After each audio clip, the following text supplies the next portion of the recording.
saku mantep entelan metro opo teko sironi mas citro ing janji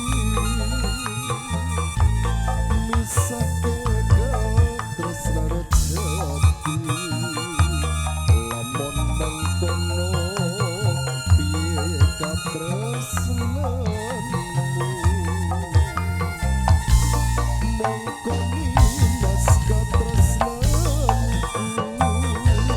bebasane tanpa bisa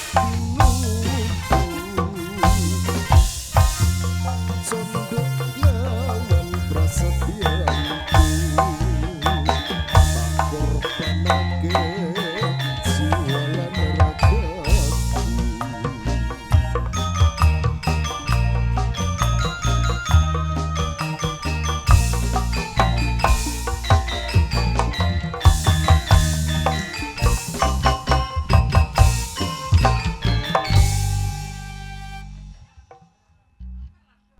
Cek low tes dicoba testing Anake rembes bojone mlending kok cek tro bak yu bak so loh iki ape mangan ta kok malah teko bakso lah aku ndelok rejek di monitor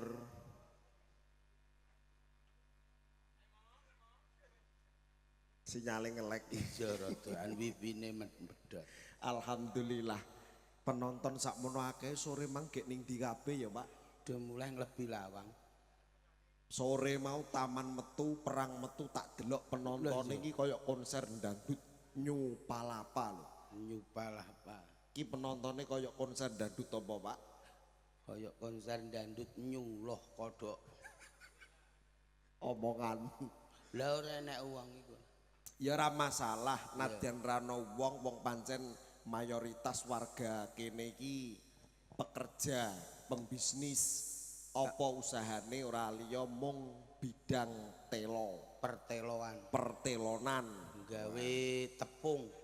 gawe tepung didol kayane alhamdulillah barokah tapi nek usaha apa tepung padi iki jan luar biasane piye nyatane dulur-dulur ngemplak tak delok mulai kok kidul lor etan kulon omahe iso kondang-kondang kabeh omahe piye Pak belutu tok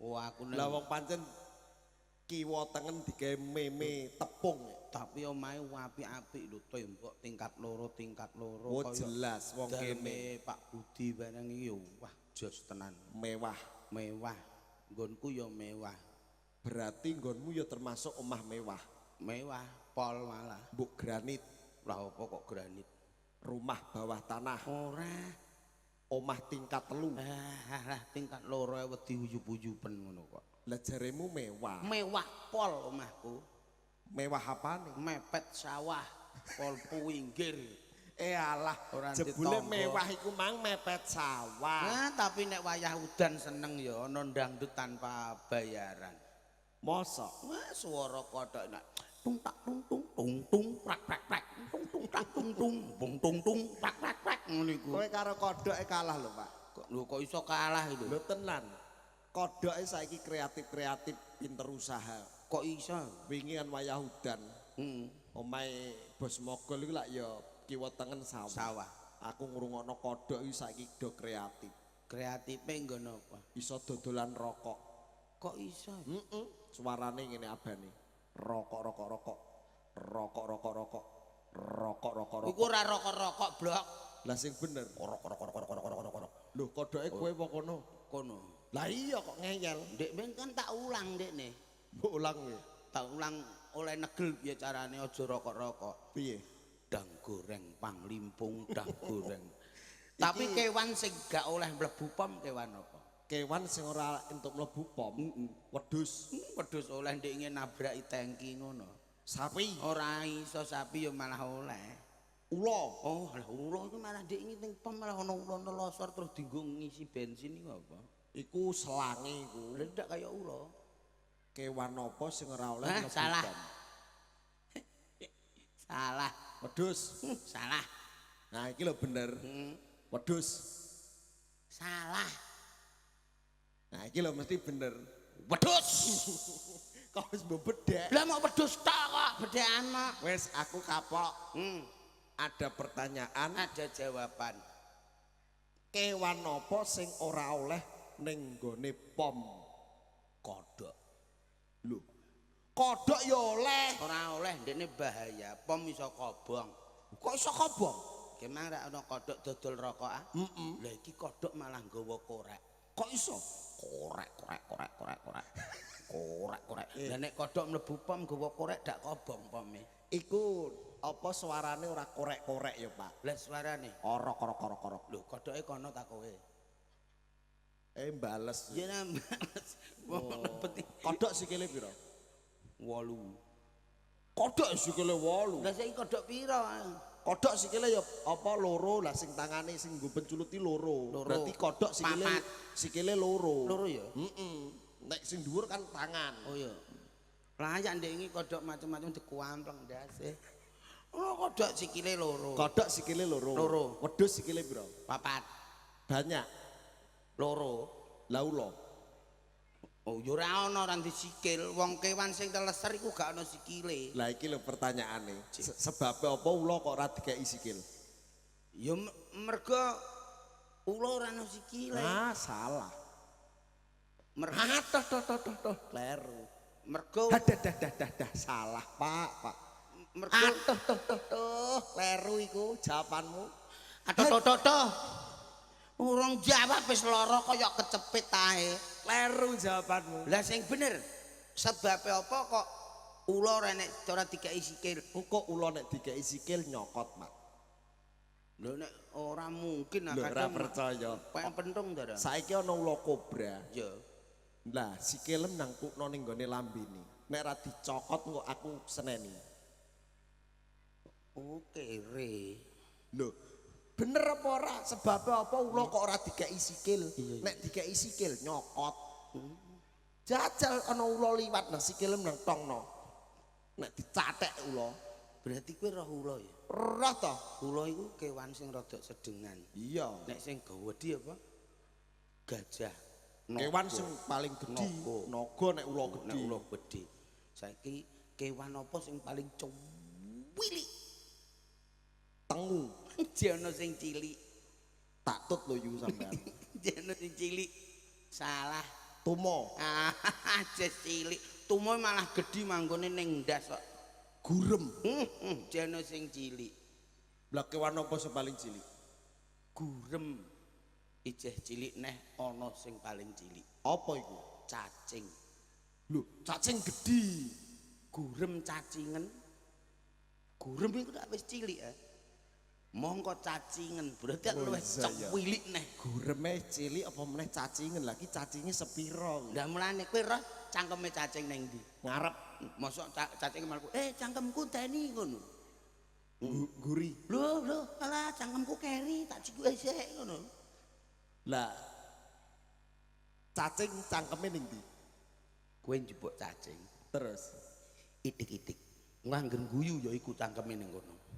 wong apa sing paling stres sak donya? Wong bento, Kurang bento, wong gendeng, kurang gendeng. Ana sing luwih bowento luwih gendeng neh. ora ana. Ana, Ya wis iku. ana Apa wong sing stres sing gelem itik-itik cacing goleki cangkeme. Iku wong paling bento iku. Lah saiki lho carane piye lek goleki cangkeme cacing? ana nek ana wong sing paling pol stres. Apa? Wong idiot, Jono sing wong stres. turut-turut dalan wong bento, Ijeh lumayan iki. wong gejala ODGJ. Jono nek Apa? wong sing percaya nek ana wong itik-itik cacing. Wong kok iso Lho kok yo padha ae yo ngomong-ngomong masalah pertanian. pertanian. Ora kok umuk, ora kok sombong. Iya ya. Nek pertaniane dulur-dulur kene pancen Luar sukses. biasa amin. Babakan telo khususe. Heeh. Ning nek perkara babakan pertanian ora ketang Mas Rokim iki gagelan. Ning Mas Rokim ki yo pengalaman babakan pertanian. Kok iso? Lho tenan khususnya nandur telo. Piye toh carane nandur telo iki ben supaya telone iso gede-gede, iso panenane melimpah, ki ana carane. Carane. Oh, lah kowe apa paham carane nandur-nandur apa ki jenenge telo. Nek aku Pak jelas, aku ki saiki wis duwe titel Titel apa? PLPP. Apa itu? Petugas Penyuluh Lapangan Pertanian. PLPP. Oh piye? Aku iki saiki di jabatan PLPP. Petugas Penyuluh Lapangan Pertanian. Mulane pertaniane dulur-dulur kene tak sawang wah wis sukses. Ning ijeh kurang sukses. Ki arep tak warai carane nandur telo ben supaya telane iso gede-gede. Ki ana resep, ana carane. Alah PLPP ya cek laris aku. Lah kowe lho apa profesimu? Saiki PLPP ya umpama nek wis wayah-wayahan. Ah. Engko nek wayah apa ketiga rendeng iku ora mungkin kowe ame iso pertanian. Nek iki lho selawase mesti digoleki wong. Kowe ndek profesi apa? Baby sister dukun bayi. Lho kowe iki wong lanang dukun bayi.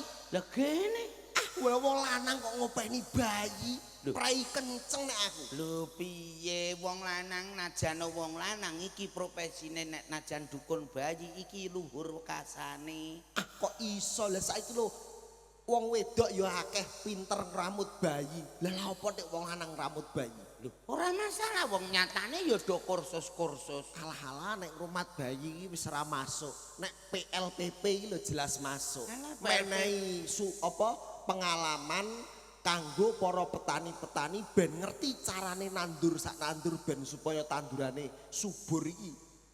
Penting iki. Alah iku ora nek wayah kena dienggo nandur, lah nek ora ndek sawah mesti ditandur ning pucuk omah. Lah nek bayi angger wong ana wong dadi nganten mesti bakal duwe anak. Alah-alah ora masuk. Hah? Lah nek kowe arep ngopeni bayi ya monggo aku jajal tak menehi pengalaman dulur-dulur kene. Sapa ngerti sing ngurung ngerti carane ben dadi ngerti. Lho padha ae no. Lah iki di streaming sing nonton wong akeh, sapa ngerti aku menehi penyuluhan tentang perbayian. Penyuluhan kok perbayian.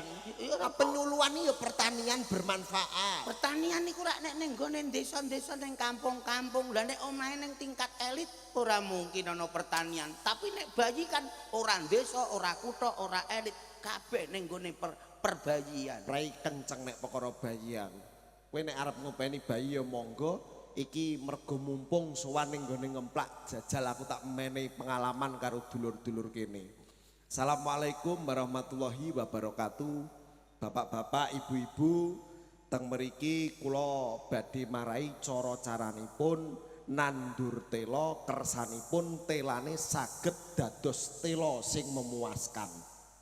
Sepisan ben supaya besok panenane telo sukses Pak Bu, jenengan kedah pados lemah rumiyin, pados lemah sing subur. Sak sampunipun angsal lemah sing subur, lemah menika lajeng dipun Dusi cara-caranipun ngrumat bayi, kersanipun bayi menika ketingal kinclong. jak tukaran iki. Bayi menika kedah dipun dusi nggih. Sak sampunipun didusi, lajeng bayi menika kedah dipun Paculi. Loh.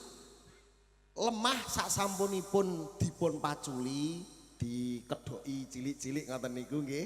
Sing bakal ditanduri sak sampunipun lemah dipun paculi, lemah menika lajeng dipun sabun. aduh Kersanipun resik. Bayi menika kedah dipun sabun utawi dikeramasi. Auratipun kersanipun ical. Sak sampunipun bayi dipun sabuni, bayi menika lajeng dipun tancepi bibit telo. Sak sampunipun lemah dipun paculi, pun katon empuk subur, langsung ditancepi bibit telo. Sak sampunipun bibit telo dipun tancepke teng lemah, lemah menika lajeng dipun anduki. Kersanipun boten ketingal jebibir. Bayi menika kedah dipun anduki. Lah sasampunipun bayi dipun anduki, bayi menika lajeng dipun siram rabuk utawa disebyari abuk. Sasampunipun bibit tela dipun tandur, langsung diparingi rabuk kersanipun mangke saged subur. Sasampunipun disawuri rabuk, lemah menika lajeng dipun blabur minyak kampak. Ya ben masuk angin. Kersanipun boten masuk angin, boten kembung, bayi menika dipun blabur minyak kampak. Sasampunipun bayi dipun blabur minyak kampak, bayi menika lajeng dipun wetot tawi dipun jabut. Tela sasampunipun ditandur saya gede wayah panen langsung dijabut dibetot. Sasampunipun tela dibetot, tela menika lajeng dipun pempesi. Atuh to. Kersanipun boten jenengan rekoso ngumbah popok bayi. Bayi menika kedah dipun pempesi. Sasampunipun bayi dipun pempesi, bayi menika lajeng dipun bacoki. Tela sasampunipun dijabut, tela kedah dipun bacoki diketeki, nggih. Sasampunipun tela dibacoki, tela menika lajeng dipun gritani. Aduh. Nek dereng saged dikaparingi klambi kedah ngangge grita. Sasampun bocah utawi bayi menika ngagem grita, bayi menika lajeng dipun adai sak. Tawi dipun adai bagor. Tela bar dibacoki langsung diadai bagor, diadai sak. Sasampunipun tela diadai bagor, diadai sak, tela menika lajeng dipun selimuti. Ben anget, Pak. Bener. Kersanipun boten masuk angin kena hawa saking jaba, bayi menika kedah dipun selimuti. Sasampunipun bayi dipun selimuti, bayi menika lajeng dipun tumpake kol utawi truk. Dados tela bar diketeki adai bagor langsung unggah ning truk. Sasampunipun tela diunggahno truk boten usah dipendet, boten usah dibetot pundi-pundi, langsung dipun pendet nggih, langsung dibrukno sing tukang ngopeni bayi. Kersanipun modar. Bayine ngompol pempese jipuk. Engko nek pempese mbok jipuk aja buak. Banyu bayi sing ompol peres ning gone ember, tukang PPLP cangap ombekno uyohe bayi. Lah kowe ana kok bayi kok mbok paculi. Kowe iki sing bento. Kowe yo sing stres. Bayi wis karek turune malah mbok paculi. Lah aku kira maculi lemah. Lah ngono nek pas aku muni bayi ame tak turokno kok malah mbok paculi. Lah dak malah nemen kowe. Kok iso? Wong lemah bar tak paculi kok terus mbok blabor apa jenenge? Minyak kampak. Minyak kampak. Lah ono bayi nek mbok tancepi bunggel telo gak modar piye. Lah wong nandur kok. Bayine ku ame tak terno muleh kok malah mbok umot kol. Iki sing dimokol iki telane terus didol. Ya padha ae wong aku enak ngrumat bayi malah mbok tanduri telo. Lho apa jenenge pengalaman iku penting lho. Lho padha ae aku ya penting ngenehi pengalaman karo dulur-dulur sing ndelok CPT rering iki. Alah bener nek kakek ngopeni bayi. Ngomongnya ra cetok. CTP memrering. Masa streaming Masya Allah. Lho iki lho juragan telo teko. Mbah Kaji Muin. Mbah Kaji Muin. Kula niki wau bali saka mondok nok nggone Mbah Yai Matso. Sing takok sapa? Lah kok malah teko mriki sampean do tukar padu. Lah sing takok sampean mondok sapa? Sampean tek ape mondok tek diecer.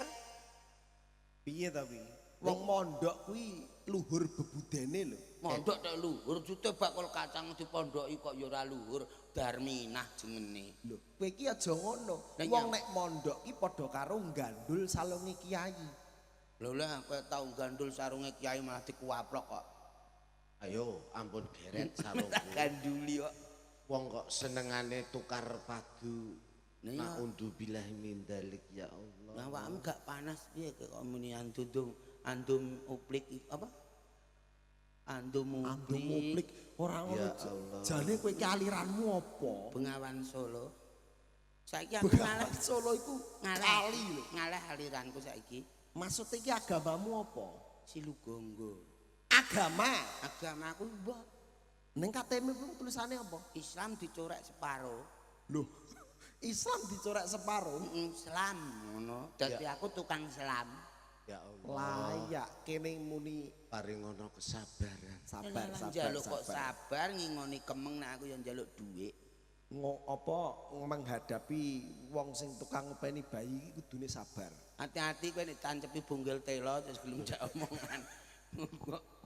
Lah wong sampean ki kumpul ki ya kumpul sing apik. Kulino kumpul wong mendem ki kedadehane kaya ngeten iki. Beda nek kaya kula. Sampean. Neng dinggon ki kumpul ki para alim. Werah Mbah Kiai Matso. Angger yaine mesti wis mendem. Lho. Kiai mendem. Kiai mendem. Mbah Maksa mbok anggap mendem. Mendem ki sampean ora paham mendem ki nek wong mendem ki piye jajan. Mendem iki Hai. biasane yang hai Oh alah. ngombe alkohol. Panjenengane ku nganti mendem le wirid. Panjenengane ki le mendem le nglakoni keapian. Oh. Apa nek wong mendem ki kudune hai. Lho biasane ya ngono. Wong sore iki mange aku mampir ning daleme terus dikon mampir ning warung kuwi Heeh. dikeki es poni. Esmoni. Iya. Wino iku. Aku tahu dibodoni tak seloki ceblok ning selokan ngono. Lah kok iso? Lah ora mudeng nek iku manahi nglelengno ning ndas. Tak ombe winuke embo lho bareng mlaku kok lho ndasku kok parake kocar-kacir iki nondi aku ngono. Mulane to sampean ki nek kepengin ngaturi apa Pengalaman kerja, Bos. lah ngaturi pencerahan iya Iya. carane dhewe-dhewe nek dadi siji ya ndadekke tukar padu to Mas. Dewe-dewe bos, dekne ning kono aku ning Wis kene. dewe-dewe iki mau. Kok dadi siji rak tumpuk-tumpuk. Oh alah maksude ki pada satu tempat contoh kaya ngeten iki wau Yo. kene ngomong PPLP. PPLP. PPO kowe nek masuk angin kok tak blaburi. PPLP. Terus yang mbok eling PPLP. lah Kok PPP? lah mosok ana ape nandur telo kok leren diwedaki Iku leren lho. didusi Sing Dukun bayi edan lho. sing tadus iku bayi bakul PPLP sing stres. lah kok iso Bayi bar tak dusi iki dipaculi. Ndase gak remuk. ya Allah ben ngerti kabeh dulur-dulur kene ben paham ki carane ana Mas Sanane. PPLP ne wong kene iki pancen lahan Telo. telo penjenengan nang kene lah sampean ngopeni bayi cara pencerahane nata bayi aja nang kene ning alun-alun Tayu kono dadi Dadi? penak Dadi sing sitok ceramah ning kene, iya sing aku nang gone alun-alun Tayu pertanyaane. Pertanyaane. Ketoprake iki maine ronggon apa sanggon? ya sanggon Lah iya ketoprak iki mane ning kene. Lah maine ning kene kok aku mbok kon ceramah ning alun-alun Tayu. Wong angger liwat lho sendok saiki bento piye ngono. Piye jajan? Aku carane ning alun-alun Tayu. Para sederek ingkang badhe kan ora wong liwat. Lho ndor ke saiki bento ngono nak kapok aku. iya Ya kudune ning kene Ya wong kudune terakhir ning kene wong nyambut nyambut gawe gawene ning kene. Lah kowe kok ya padha ae. apa Lho ceramah kok ya ning kene. aku gak ceramah aku ngandakno nek sore iki mang ketemu Mbah Yai Matso Kyai Maksa. heeh Berarti kowe ngongkon aku kudu kumpul karo para kiai aja kumpul karo wong mendem, Masya Allah. Uplik apa dodolan uplik ngono Pak. Na'udzu billahi min dzalik. Mas aku tak dodolan uplik. Ana piye? Bahasa Arab kok dodolan uplik iki. Tur neh lho. Ana nek mbok kon kumpul karo apa? Kiai. Heeh. Saiki tak tekoki nek Kaya omongane anakmu mah lho. piye? Ngakeh-ngakehi gandul sarunge kiai ben entuk pitutur sing apik, entuk tulodo sing apik, entuk ilmu sing bermanfaat. Wis juara. Lah kok ora juara? Saiki tak tekoki. Tak jawab. Kumpul kiai karo kumpul wong mendem iki ganjarane gedhe ndi? Wah, iki yo pertanyaan gampang. Loh, gampang ning Mas. angel. Aku wis nganggo apa iki? Upluk dadu. Malah upluk dadu. Piye? Iki apa? Oh, iki apa? Dastere bojom. Loh, iki dastere bojo. Lah iki apa jenenge? Sarung. Sarung, Wis roh tekok. songkok. Wis roh kok tekok. Mulane aku saiki melu seneng Terus ning atiku dhewe mergo saiki aku wis ngene. Piye jajal? Alhamdulillah. Iya. Malah ditakoki kok perkara kumpul karo kiai kok apik endi kumpul karo wong mendem. Masya Allah. Masya Allah. Na'udzubillahi min Na'udzubillahi min dzalik. Sam kok dodol uplik terus lah. Ya jelas to Mas, jawab kowe A. Ya Jawab jelas kowe. apa? Jawab, Nek pertanyaan ngono ku ora usah mbok kandhakno. Kabeh wong mesti jawab. Jawab. Gede kumpul kiai. Iya. Ganjarane gede kumpul kiai tinimbangane kumpul wong sing kulino mendem. Lah, Berarti nek kumpul kiai karo kumpul wong mendem ganjarane gedhe. kumpul kiai. Ngono le ngomong kok bergodok kaya telung kol ae. Lho, bergodok piye to dukun bayi? Tak omongi. Kumpul kiai karo kumpul wong mendem ganjarane gedhe kumpul wong mendem. Lah iki lho, akibat terinfeksi uyah bayi ya ini. Cuk kowe ku dhewe uyah mbok ombe. Angger ora kulino sarungan iki ya Lah, ngeten iya. iki. Dalah-dalah. Mulane rupami sedo kaya pempes bonggel telo. Malah Sampeyan iki tak tekoki berarti gedhe ganjarane nek kumpul Kiai. iki perkara ganjaran. ganjaran, Bos. Hmm. Loh iya, Kok is ngomong ngoten saged perkarane. nganggo dasar lan wewaton. Napa? Siji dasare nek kumpul kiai. Iki biasane sing ngandani kiyaine napa sampean? Pak Yai, Mbah Yai ngandani kon sampean. tumindak apik. Sampean diomongi. Iya. Berarti sing entuk ganjaran Mbah Yai mergo sing ngandani sampean. Oh iya to wong kiai niki padha karo wis menehi ilmu. Ya jelas untuk ganjaran. Ganjarane ning gone kiai sampean nek umat ya nek uman ya diciprati. Tapi nek sampean kumpul wong mendem gede ganjarane sampean delalah sampean kandhani Mas wong mendem iki gunane apa untunge apa. Monggo nek sithik enggak apa-apa kanggo kesehatan tapi nek kokean overdosis bisa membahayakan awak lan badan. Ndelalah wong sing mendem kuwi mau tekan omah dipikir-pikir diwolak-walik bener omongane Pak Mogol, bener omongane Mas Roki, bener omongane Sendor. Sadar wis ora ngombe malah saiki taat ning agama, nglakoni perintahing agama, ngilangno larangane agama, molimo diindari. Berarti sing tok ganjaran gedhe sapa?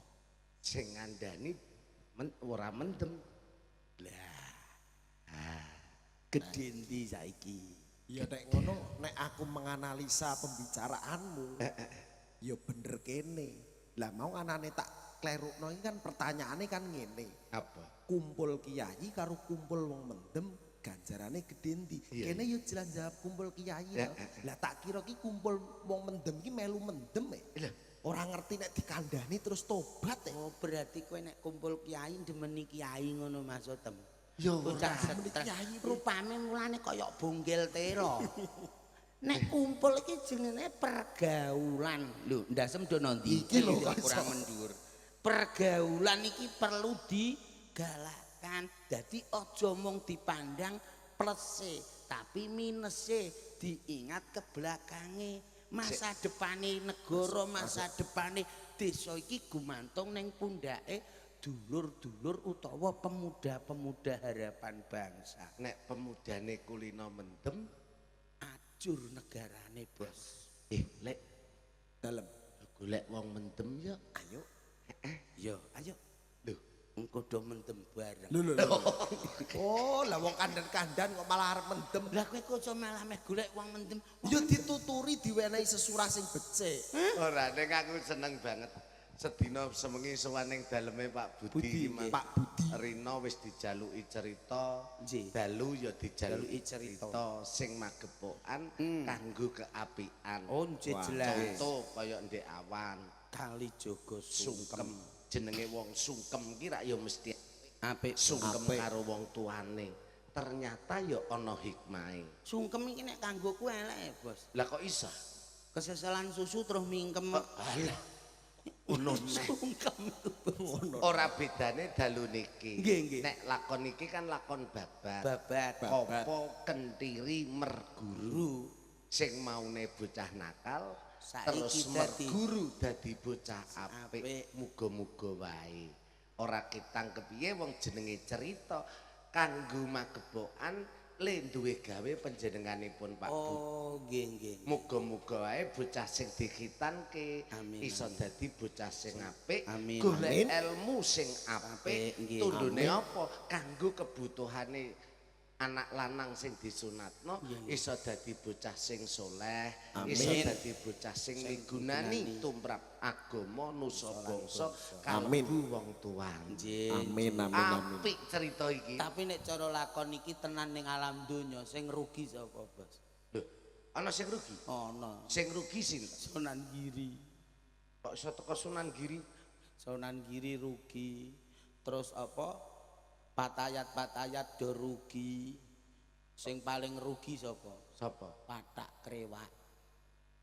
Kok ana patak krewak. Sik kok ana Patak Krewak, Wong ana iku Sunan wedi. Giri. Wong gawedhi ku lho, Bos. Pengpiwulange Sunan Giri kan turun temurun, ah, Bos. Saiki mlebu ning gone Sunan Ngerang, Ki Ageng Ngerang. Ki Ageng Ngerang, terus dadi Sunan ning gone tanah Jawa. Terus turun temurun diturunno karo maling kompo karo maling kemiri ku mangan, Bos. Kok ana maling kompo? Ki ngompo Sing- apa Sik lho. kowe iki nek omong ki gladrak. Nek omongi ngawur kok kowe. Pedang ilang, pedang karo ilang. Mek lho sapa jenenge le? Walah, yo. Wong arep wis tak kandhakno lho. Maling kompo. Kopo karo kentiri merguru Lah iya, cerita iki. Maling kompo. Maling kopo? Apaan? Kopo.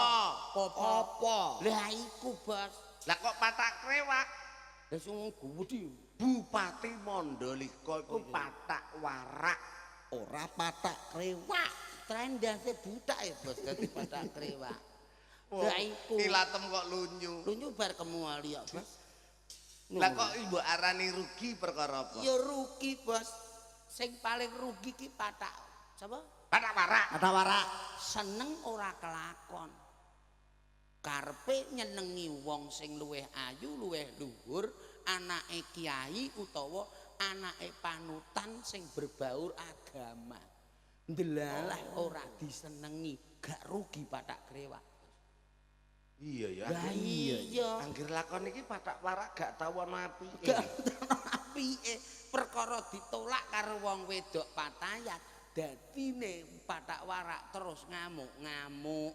Iki mang encen ngamuk-ngamuk. Lah mulane teko nguri malah mangan tek telung kerdus wong perkara bengak-bengak. Ora aku seneng banget. Nggih. Aku mang wis mirsani ning kono Oh, nonton nggih. karo bocah-bocah mau. Nggih nggih. Ben awak dhewe iso nglimake lakon iki mergo iki pancen request utawa panyuwunan Panyuwunan. cerita iki nalika panjenengane mara Oh, nemoni berarti aku. pun digadang-gadang nggih. Spesial kanggo Pak Budi matur nuwun Nggih. lakone ben Makasih. diterusno. Kejaba iki aku matur nuwun karo Mas Danang. Mas. Kenal karo Mas Danang. Sing wonge cuwilik malah. Bos. Cilik Cuwilik awake putire ra umum mangan. cuwilik untum putih untum ngono. Iya wonge cuwilik putih. Wonge gedhi ireng. Lah iya aja mbok cethakno nek wong gedhi. Danang tukang odrok. Dadi terusno yuk lakone. Nggih, siap. Jadi aturi Pasugata. Mergo diglukomen langsung dengan RHS RHS Production. WML Budi Batak Kantong Channel. Nah, spesial Pak Budi kula matur suwun nyuwun ngapura ana kekurangan ana kekurangan saka kula pribadi dalah kanca-kanca Wadi Manggala. Ugi nyuwun pangestu sesuk lumerek nang ndi Mas? Pelem Dukuh Pelem, Desa Sendang Asri, Lasem. Rembang Etan. Wah, Terus balik neh ngulon, ning ndi? Ngauran. Ndi? Ngauran. Ande ngebraki lho. Grawat. Iya Ngauran. Satu lagu Mas, Nggih. spesial yuk. Oke. Lagu sing nganggo tundung tantak ora nganggo bass ana apa ora? Spesial untuk Ananda yang dihitam. Mbah Blong. Biar menjadi putra yang soleh. Ah, Satu ciptaan lagu dari Bang Haji Roma Irama. ora ngono suaram kok koyo nang jero genuk. Suarane rada bindeng. Ya aku jangan aja temleng kangen mangan gembreng. Spesial untuk Mas Dul Bowo Batangan. Oh, Ya Abah, aku culi ya Abah. Satu lagunya ciptaan dari Bang Haji Roma Irama. Biar menjadi anak yang soleh. Satu lagu ada Walang Kekek, monggo. Bocah edian. Roma Irama kok Walang Kekek iku lagune Nindi Elisa. Lapo sing bener. Sing bener iku lagune Mabuk dan Judi. oh alah. Wong kanggo anak kok malah. Kanggo cah cilik. Oh iya lagu sing mangku purel ae. Loh. Malah. Lagune iki yo keramat. Bila. Ya. Kalau. Bila.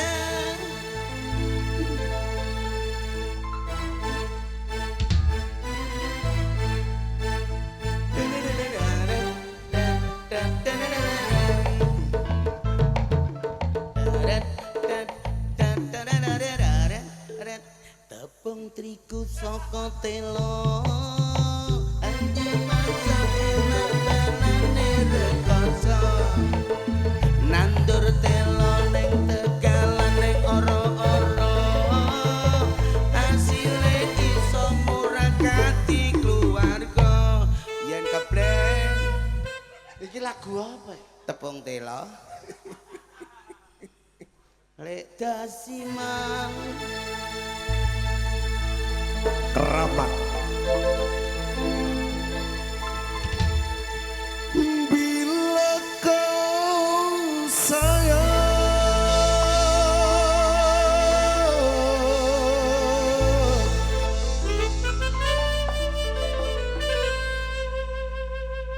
pada kekasih,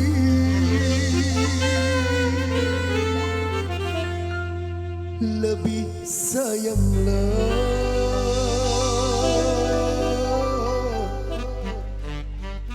pada ibumu.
Yuk, jodang nonton yuk. Ngaten. Yuk, Lakon. agak ya.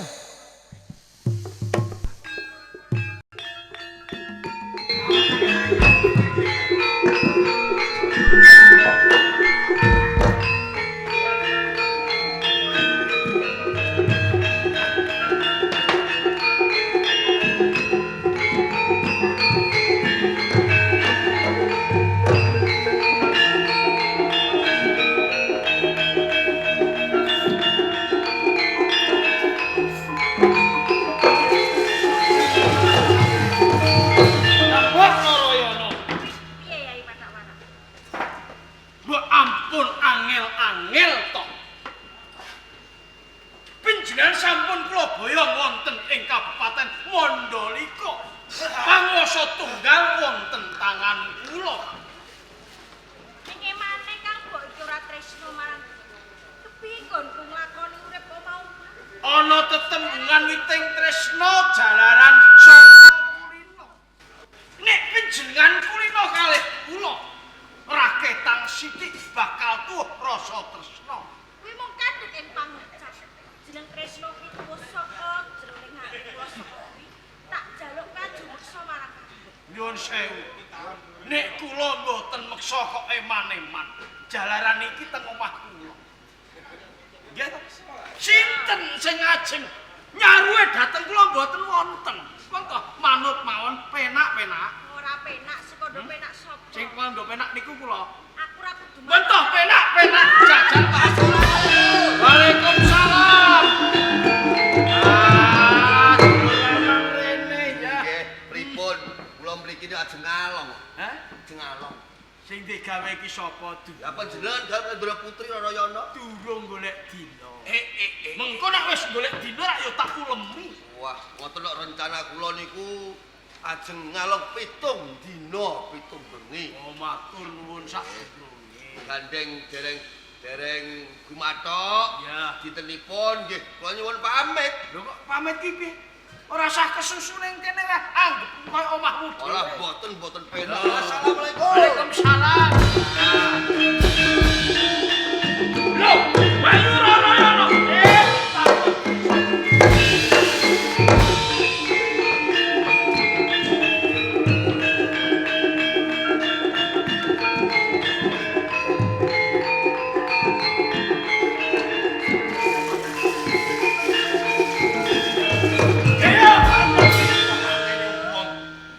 Metu kondi kok malah gedung Nyedhek ngarep iki.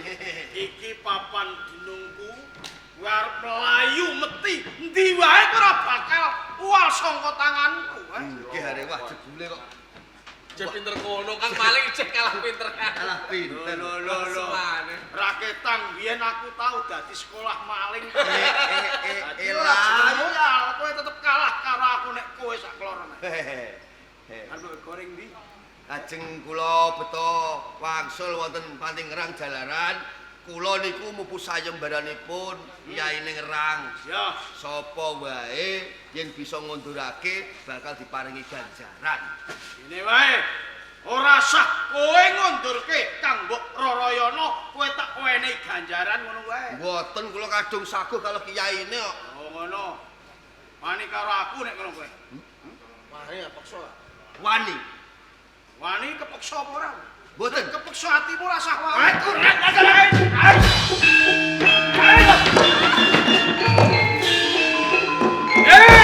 Kompolan kendiri. Sawangan ana kedadian apa?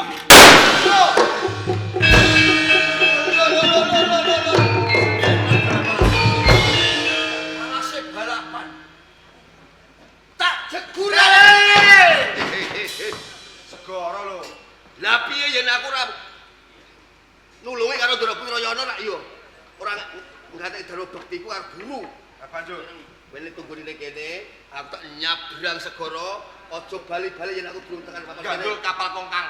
Burung sum, burung. Yo tak enteni kene Mas, pokoke ya.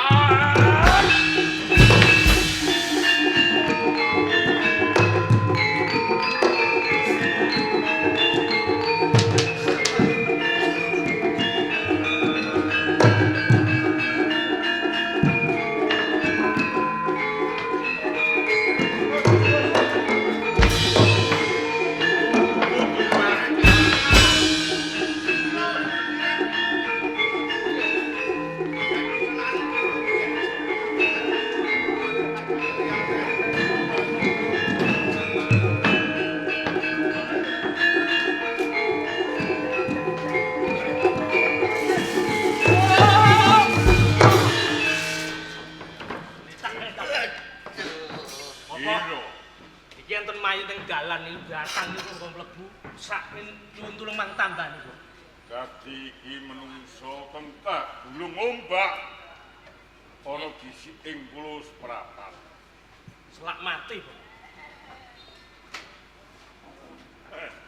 Urip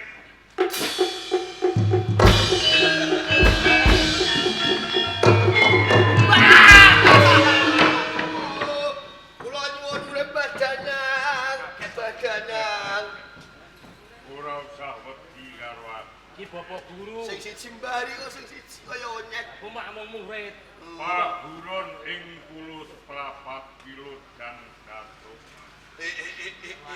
Sopo jenengmu kowe? Kula maling kopo. Paling apa? Nggih. Kowe mau kagulung ombak nganti teko gisi ing samudra ing pulau seprapat. Pancen niat kula ing omah niku ajeng manyiswa wonten pulau seprapat nanging nembe kemawon ketemu gisi ing samudra kok kesabyok ombak. Kowe kepengin dadi murid ing pulau seprapat. Nggih. Ya, aku ora kabotan nampa kowe. Nanging ngerti yo, tatananing pulau seprapat pisan. Kowe kudu tansah pituhu apa dawuhing guru. Angka loro kudu tumindak jujur, aja nganti kowe tumindak colong jupuk darbe ing nggih. Kula badhe janji kalih Deodang Datuk. Ngono. Sasampunipun dados murid panjenengan, kula badhe dados tiyang sing jujur, pol jujur, Ya, jujur. yen ngono kowe ndak tampa. Walah matur nuwun. Mula saka kuwi maling apa? Nggih. Ibarating mas kowe bakal tak leler kanggo pendadaranmu. Kowe tak kon jaga iki sawijining wedha. Ngangka loro tumbak guntur geni. Aja pisan-pisan kowe wani mbuka lawan wedha iki. Dungkap kaping pindho aja pisan-pisan kowe wani ngrayan tumbak guntur geni. Ngerti? Eling-eling Nggih, mriki Bapak. nggih, ngestokaken. Piro? Nggih. Rene iki aku arep negeti wajib Nggih. tapa ngrumbang ana ing satengahing samudra. Ayo, derek mas. Monggo, monggo.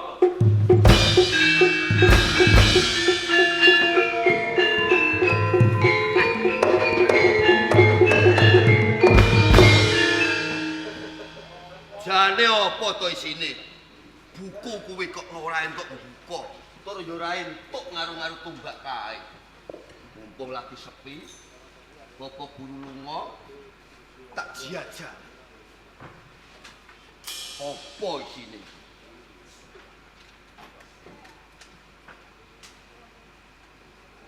Siswa ana ing pulau seprapat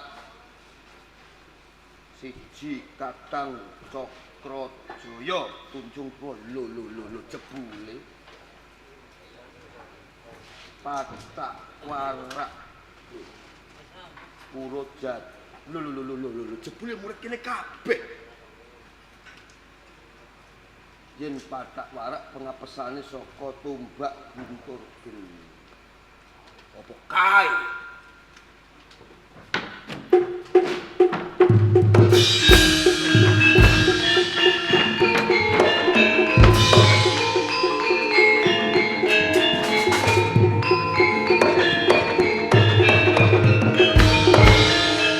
Maling apa? maling apa? Ono ngendi bocah? Belum.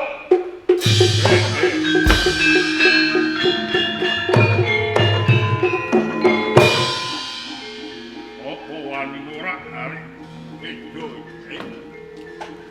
Bela. Tumbak.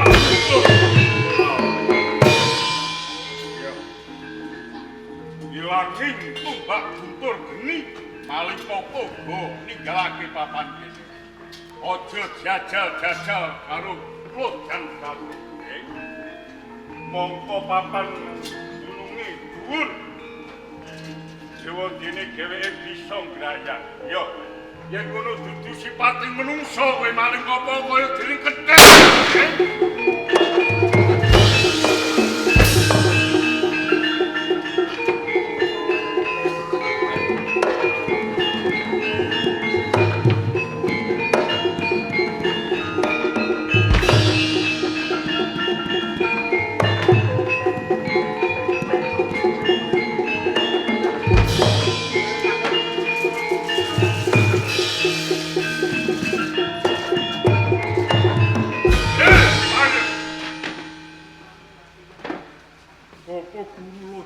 Datuk kenging menapa nglapati datur lampah kula Maling apa? Ya merga tumindakmu kang wani cumantaka. Wani nyolong tumbak guntur geni. Coba saiki nyilo yen kowe kepengin ngerti wujudmu,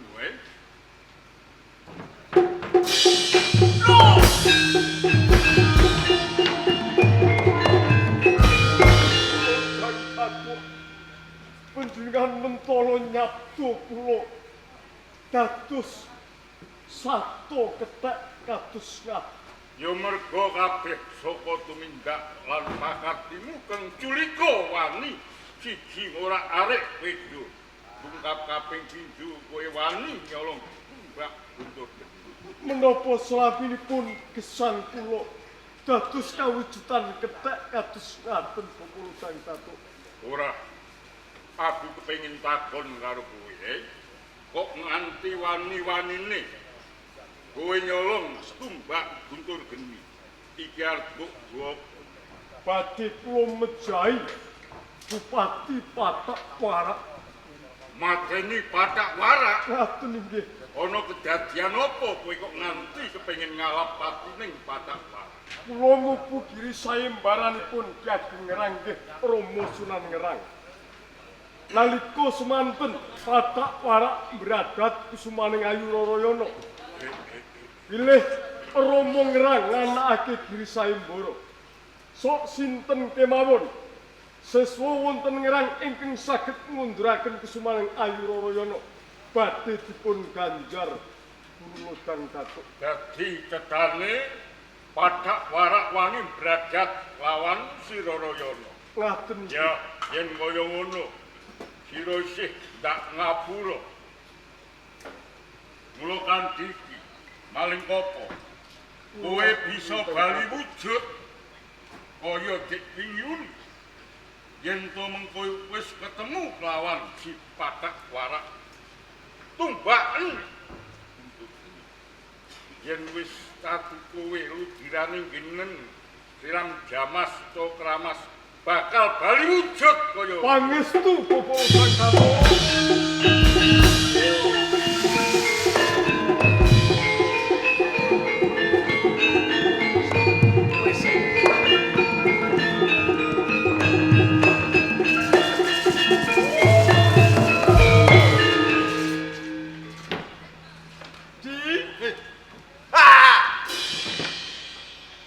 Aku kakangmu lho.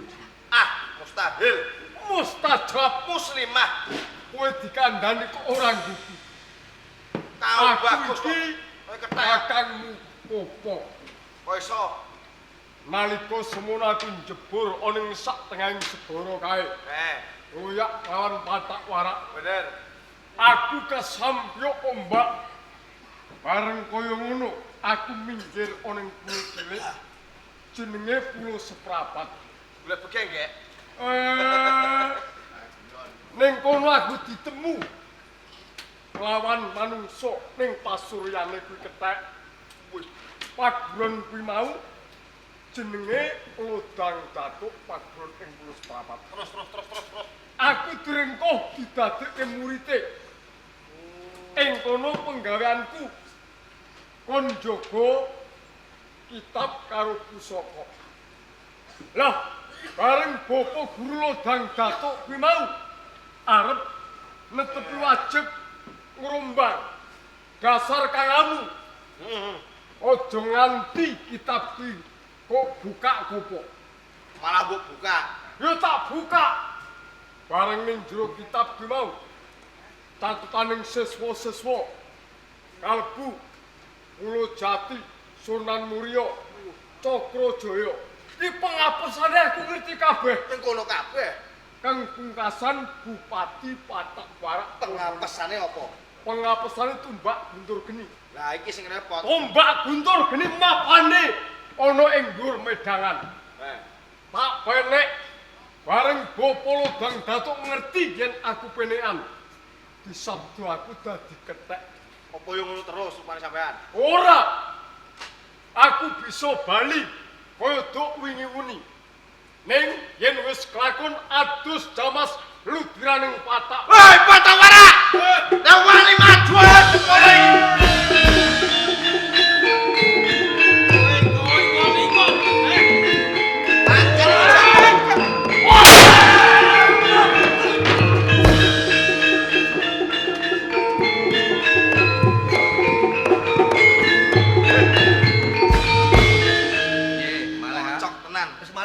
Wis, ning buntute ngalih.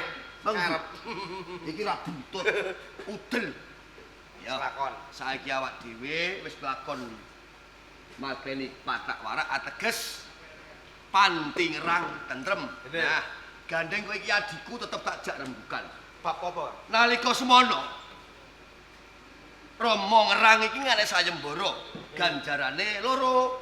Apa Bumi karo wanita. Bener. Nah, saiki kowe milih ndi wong sing gawe wong loro? Bumi wanita nek wanita nek siji lamangka wong loro. Wah ora adil. Bumi ae kan. Ora wedok. Apa wedokan wis duwe bumi gampang golek wedokan. Ngono ya. Wis gumathok ya. Mathok. Milih bumi ateges Kang Mbok Rarayana gegaduhane Murya. Kakang Sunan Muria. Nah, nggih menika lampan Patak Warak gugur. Menawi wonten dulur dungkap anggenipun ngaturaken lampan kala wau, keluarga Wahyu Manggala nyuwun pangapunten monggo.